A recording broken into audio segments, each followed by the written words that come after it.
आज इस वीडियो में हम आपको सिखाएंगे प्रेरणार्थक क्रियाएं।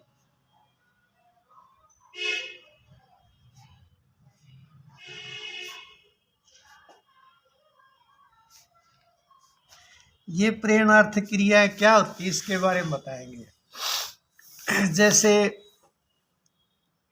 अध्यापक पाठ पढ़ता है,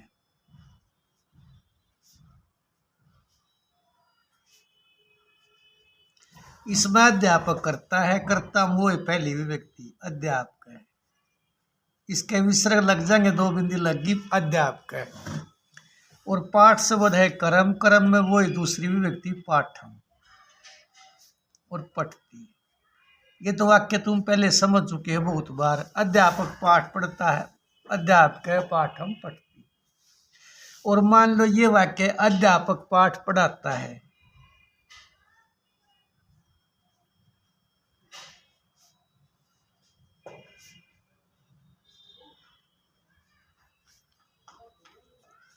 इसमें पढ़ाने के लिए अलग से संस्कृत नहीं बनती, बल्कि इस पठती का ही प्रेरणार्थक रूप बना देंगे। ये संस्कृत हो जाएगी अध्यापक करता है, अध्यापक है और पाठ में कोई दूसरी व्यक्ति पाठम, और ये बन जाएगा पाठयति। पाठयति मैंने पढ़ाता है, पठती मैंने पढ़ता है और पाठयति पढ़ाता है। ये पाठयति इसकी प्रेरणार्थक क्रिया होगी। पठती का प्रेरणार्थक क्रिया पाठयति, यानी जो काम हमें करते हैं न, उसका दूसरे के द्वारा करवाना, ये प्रेरणार्थक क्रिया होती है। जैसे हमारा वाक्य है ये बालक चलता है, कर्ता बालक है, ये बन जाएगा बालक है चलती। और जैसे माता बालक को चलाती है,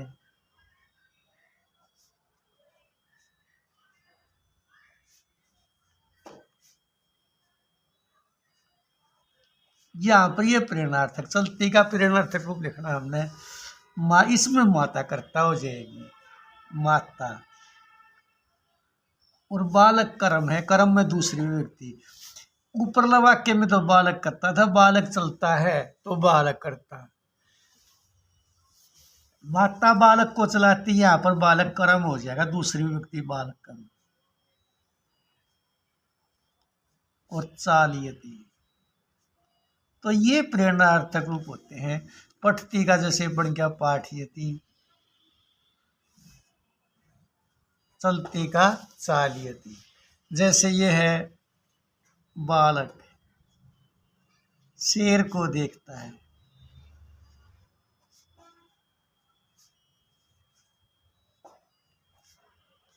यहाँ पर बालक करता है, कर्ता में पहली विभक्ति बालक है। शेर को सिंघम पश्यति, ये सिंघम दूसरी विभक्ति का। चाहिए यहाँ पर बिंदी लिख दो या मैं लिख दो, कर्म है ये। और जैसे ये वाक्य पिता बालक को शेर दिखाता है,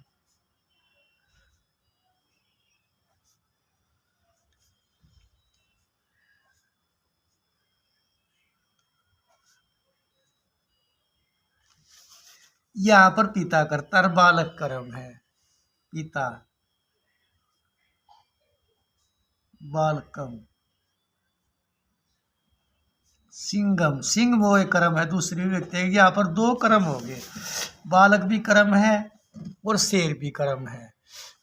पिता बालक को शेर दिखाता है, यहाँ पर बालक भी दूसरी व्यक्ति का, शेर भी दूसरी व्यक्ति का।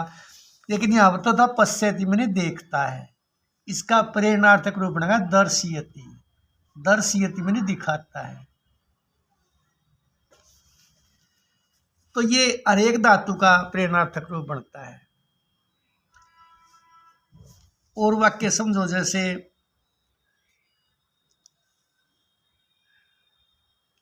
हमारा वाक्य है राम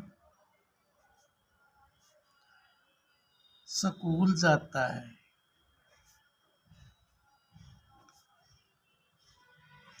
वाक्य है संस्कृत राम है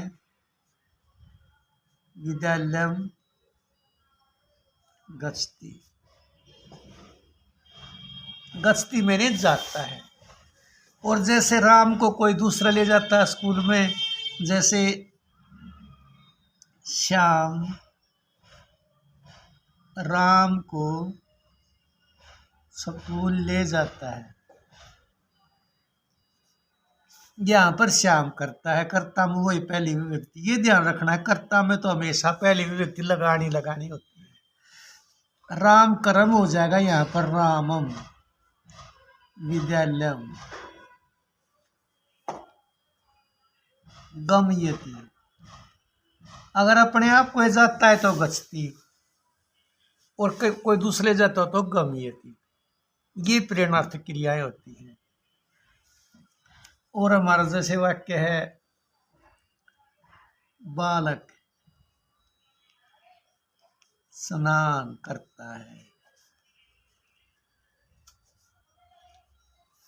वाक्य संस्कृत होगी बालक स्नाति। स्नाति मैंने स्नान करता है, स्ना मैंने स्नान करना। जैसे माता बालक को स्नान कराती है, वाक्य बनेगा माता। यहाँ पर माता कर्ता हो जाएगा बालकम। यहाँ पर लिखोगे सना ये सनायती में स्नान कराती है। तो ये तो तुमने समझे हैं प्रेरणार्थक क्रिया है। और संस्कृत में एक वाच्य परिवर्तन भी होता है।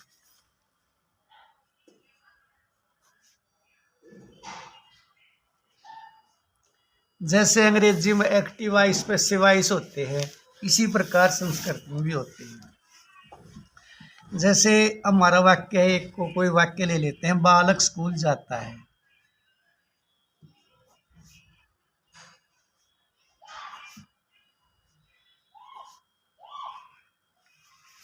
यहाँ पर इसकी संस्कृत बनाओगे, ये तो बन जाएगी बालक विद्यालयम गच्छति। अब हम इसका वाच्य परिवर्तन करेंगे, यानी इसको हम कर्मवाच्य बनाएंगे। जैसे पैसिव वॉइस होता है, इसका ये तरीका होता है, जो कर्ता में पहली विभक्ति होती है उसको हमने बदल के तीसरी विभक्ति बनानी होती है। तो बालक का पहली विभक्ति में तो बन गया बालक है, और तीसरी विभक्ति में बन गया बालकेन। ये तो बालक मैंने बालक को घर बालकेन बालक के द्वारा तीसरी विभक्ति का बनाना हुआ है। फिर आगे ध्यान रखोगे, ये जो कर्म है दूसरी विभक्ति का होता है, इसको हमने पहली विभक्ति में बदलना होता है। ये बन जाएगा विद्यालय।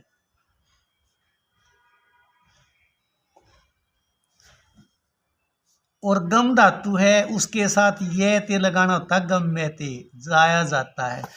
ये हिंदी बन गई इसकी बालक के द्वारा स्कूल जाया जाता है। जैसे बालक विद्यालयम गच्छति, बालक विद्यालय जाता है। और वाच्य परिवर्तन कर दिया, पैसिव वॉइस बना दिया, इसका कर्मवाच्य बना दिया, लगा लो। ये तरीका है, बालक में जो पहली विभक्ति है, यानी कर्ता में जो पहली विभक्ति है उसको हम बदल के तीसरी विभक्ति बना देते हैं, बालकेन। हिंदी बन गई बालक के द्वारा। और जो ये कर्म होता है, इसके अंदर हमने पहली विभक्ति बनानी होती है। कर्तृवाच्य में तो होती है दूसरी विभक्ति इसमें। और जब इसका हम कर्मवाच्य बनाएंगे, कर्ता में तो पहली की तीसरी विभक्ति और कर्म में दूसरी की पहली विभक्ति, और जो धातु उसके साथ ये ते लग जाता है।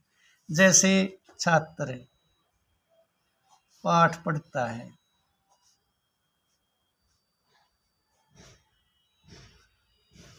संस्कृत बनाओगे पहले इसकी छात्र है, पाठम पठती। ये तो बहुत बार समझ चुके हैं तुम संस्कृत बनानी। तो अब इसका भी हमने वाच्य परिवर्तन करना है। इसका यही तरीका है, जो कर्ता में पहली विभक्ति होती है उसको हमने तीसरी विभक्ति बनानी है। तो छात्र का तीसरी विभक्ति बनेगा छात्रेण। यहाँ पर न का अण हो जाएगा, क्योंकि जिस शब्द में र होता है वहां पर तीसरी विभक्ति बनावांगे तो जैसे बालक का तो बालकीन न हो गया, क्योंकि बालक में र नहीं है। और जिसके अंदर र होता है उसमें न के स्थान पर अण हो जाएगा। ये छात्रेण, राम का हम तीसरी विभक्ति बनाएंगे रामेण, बालक का बालकीन न होगा। और ये पाठ है, इसके अंदर दूसरी विभक्ति है, फिलहाल इसको हम पहली विभक्ति बदल देंगे, पाठ है। और क्या धातु इसमें पठ है, और इसके साथ हम ये ते लिख देंगे पठ्य ते। ये तो है छात्र पाठ पढ़ता है, छात्र पाठम पठती, और ये बन गया छात्रेण पाठ है पठ्यते, छात्र के द्वारा पाठ पढ़ा जाता है। यानी जिस प्रकार अंग्रेजी में एक्टिव वॉइस पैसिव वॉइस होते हैं, इसी प्रकार संस्कृत में हिंदी में ये वाच्य परिवर्तन होते हैं। जैसे और वाक्य है सीता भोजन पकाती है।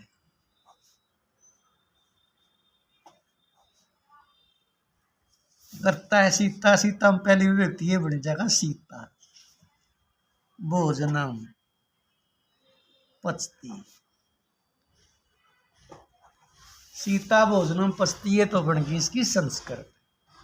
अब हमने इसका वाच्य परिवर्तन करना है, पैसिव वॉइस बनाना है, तो वही नियम है, पहली विभक्ति को कर्ता में तीसरी विभक्ति बनाओगे। लेकिन यहाँ पर सीता में आ की मात्रा है, और जिसके आ की मात्रा होती है तीसरी विभक्ति में कैसे बनाओगे, इस आ के स्थान पर या लिखना होता है। जैसे बालिका का बालिकया होता है, सीता का सीतया, सीतया। अब भोजन में दूसरी विभक्ति है, इसको हमने पहले विभक्ति बदलना है। ये भोजन नहीं बनेगा, भोजनम ही रहेगा, क्योंकि भोजन शब्द जो है ना नपुंसकलिंग है, और जो नपुंसकलिंग शब्द होता है उसके अंदर पहली विभक्ति और दूसरी विभक्ति सेम होती है। यहाँ पर इस वाक्य में तो यह है दूसरी विभक्ति का भोजनम, और यहाँ पर है भोजनम पहली विभक्ति का, और पचती का बन जाएगा पच्यते। पच्यते माने पकाया जाता है, सीता के द्वारा भोजन पकाया जाता है। अब ये जो भोजनम शब्द है ना नपुंसकलिंग है, जो नपुंसकलिंग शब्द होते हैं उनके रूप इस प्रकार चलते हैं। जैसे हमने फल शब्द के रूप ले लिए, पहली विभक्ति बन गया फलम, फले फलानी, इस प्रकार रूप चलते हैं। इसी प्रकार भोजन का भोजनम, भोजने भोजनानि, ये भोजन शब्द जो है नपुंसकलिंग है, इसका दूसरी विभक्ति में जैसे बनाओगे तो ये सेम ये दूसरी विभक्ति बनेंगे। जो शब्द नपुंसकलिंग के होते हैं उनके पहली दूसरी विभक्ति में सेम रूप होते हैं, ये पहली विभक्ति के दूसरी विभक्ति के। इसी प्रकार भोजन शब्द है। और वाक्य समझोगे, जैसे बालक स्कूल जाते हैं, यहाँ पर बालक ज्यादा है, बालक स्कूल जाते हैं, बालक ज्यादा है। पहले तो इसकी संस्कृत बनाओगे बालका, ज्यादा बालक होना बन जाएगा बालका। विद्यालयम गच्छन्ति, बालक स्कूल जाते हैं, बालका विद्यालयम गच्छन्ति। अब क्या करना है, हमने इसका वाच्य परिवर्तन करना है, इसको पैसिव वॉइस बनाना है, यानी कर्म वाच्य बनाना है। कैसे बनेगा, इसके अंदर तीसरी विभक्ति। तो ये बालक का शब्द जो है पहली विभक्ति का बहुवचन है, तो हमने यहाँ पर तीसरी विभक्ति का बहुवचन ही लिखना है, वचन नहीं बदलोगे, सिर्फ विभक्ति बदलनी है। ये हो जाएगा बालकई। ये तो पहली विभक्ति का बहुवचन है, और ये बन गया तीसरी विभक्ति का बहुवचन। जैसे हमने शुरू वाले दिन बालक शब्द के रूप लिखे थे, ये है बालक शब्द के रूप, बालके बालकऊ बालका, ये तो बन गया पहली विभक्ति में। और हमने वाच्य परिवर्तन करना तो तीसरी विभक्ति बनानी है, जो बालक है इसका तो बन जाएगा बालकेन। अगर दो बालक हैं, बालकौ तो बन जा बालकाभ्याम। यहाँ बालक ज्यादा है तो तीसरी विभक्ति बन जा बालकई। इसको इसमें बदल दोगे, इसको इसमें और इसको इसमें, तो ये बन जाएगा बालकई विद्यालय गम्यते। यहाँ पर बहुवचन नहीं लिखोगे, यहाँ पर एक वचन का ही लिखना है, क्योंकि यहाँ पर तो जो कर्ता है ना, कर्ता के अनुसार क्रिया लिखी जाएगी। बालक ज्यादा हो गए तो क्रिया बहुवचन की है। और जो तुम वाच्य परिवर्तन करोगे, कर्मवाच्य बनाओगे, उसके अंदर जो क्रिया होगी या विद्यालय के अनुसार लगेगी। स्कूल जाया जाता है, बालकों के द्वारा स्कूल जाया जाता है, गम्यते एक वचन का होगा। मान लो ये ज्यादा है, जैसे राम पाठों को पढ़ता है,